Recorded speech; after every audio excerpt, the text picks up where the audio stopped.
Hi, everybody. Welcome to another Chats with Chaudhry. I hope you're safe and well.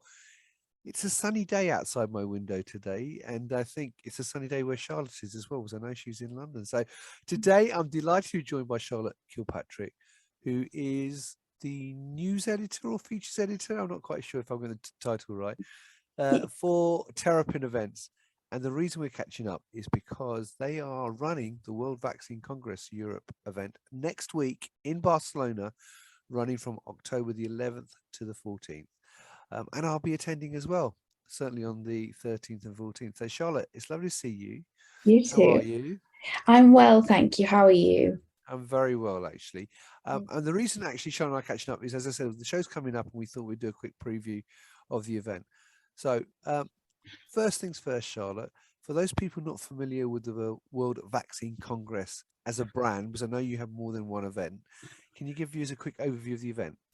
Absolutely. So the World Vaccine Congress, we have sort of three events in San Diego, in Washington, and Barcelona. It's a chance for everyone involved with the vaccine, sort of the whole concept of the vaccine, the production of the vaccine, the distribution of the vaccine, to come together to discuss the process, to discuss the future, to network with each other. And it's a great opportunity for us to push forward into the future of vaccine development. So it's a really exciting event, and it welcomes the vaccine community from across the world. Brilliant. Now, I know this is the first event you're running in Europe since things have eased off with restrictions. So, what can people look forward to at the event in Barcelona? Yeah, so I think at Terrapinn we've noticed is that since things are easing, people are really happy to get back to meeting in person. Obviously, there's still a little bit of caution and a bit of uncertainty, which is natural, but people are really excited to network, to meet people, to be able to go up to a sponsor and talk to them, to meet our startups and exhibitors. So I think that's what people are really excited to see again.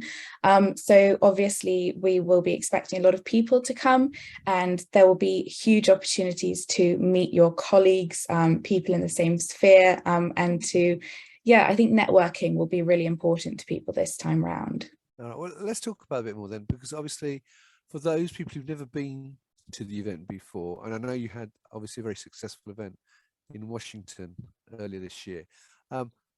How is the event structured? I mean, does it have tracks? Do you have a sort of speed dating and so on? So perhaps you can give us a quick overview of what they can expect to see if they come to the event. Absolutely. So I'll just, for example, on the sort of pre-Congress day, we'll have a few sort of showcases and pre-Congress workshops. So that will be really exciting opportunity to get involved with some of the different themes that we'll be exploring. The first day, I think we've got 4 or 5 tracks running, and these range from sort of very contemporary issues such as lessons from the COVID pandemic and responses to monkeypox, so really pertinent to what's happening in the world right now, but also looking forward to the future, such as novel vaccine technologies, novel adjuvants, and things like global access to vaccines. So we'll have several tracks running, we'll have breaks to network, to meet people, we'll have showcases, we'll have roundtables. There's really something for everybody, and a chance to really get stuck in with everything that's available. Right. Okay. Now, obviously, because of the pandemic, vaccines have become much higher profile, obviously, and a lot of events now are obviously incorporating a lot of talks around vaccine development and the future of vaccines within their own event. So, what makes your event different to, say, many of the other events out there?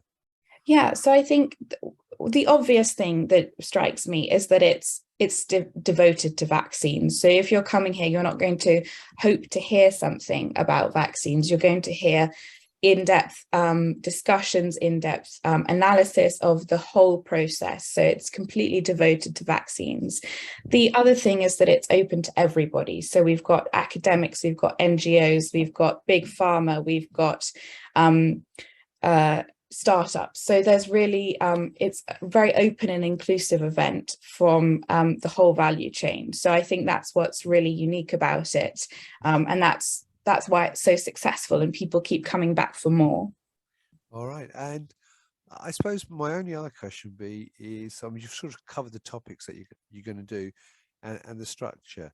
So sort of finally, why should people come to your event next week? Well, I think it's going to be a really exciting event. Obviously, each year we get bigger and we get better. We learn lessons from our previous events, but I think this one in particular is really exciting for us at Terrapinn at the World Vaccine Congress, because we've got this new role that I'm taking on, which is the editor role.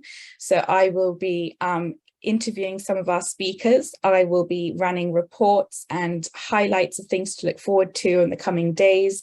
And that can all be found on our Vaccine Nation blog.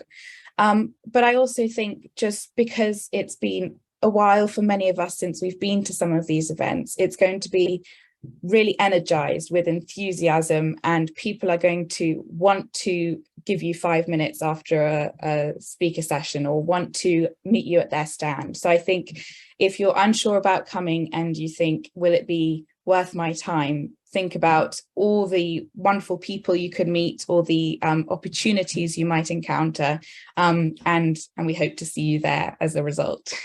Brilliant. All right. Well sold. Thank So you. there you go, viewers. So if you are involved in vaccines in any way, or interested to learn more about vaccine development and production and delivery, then please attend the event. Sorry, I can't get my teeth in. Please attend the event. The links for the agenda, the program, will be above the video.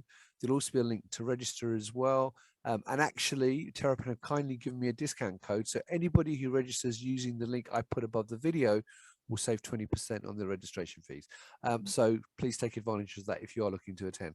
And also, I'll put the blog link above there as well. So obviously, as Charlotte says, she's producing a lot of new content around vaccines, which are going to be hosted on the blog. So you can check out the blog and also then follow the blog for future content that Charlotte's going to produce, obviously from the event next week as well. So look, Charlotte, thank you very much for your time. I hope you have a wonderful time in Barcelona, and happy build up this week. Thank you. And viewers, I will be in Barcelona myself next week, but I'll be there on the Thursday and Friday of the event. So if you are there, then please make sure to say hello. You won't miss me, because I will be wearing my bright orange trainers and my orange rucksack. So, and please make sure you say hello. It's lovely to see you. So Charlotte, I look forward to seeing you next week in Barcelona. Viewers, if you're there, I look forward to seeing you as well. And until next time, as always, stay well and stay safe. Bye-bye. Bye-bye.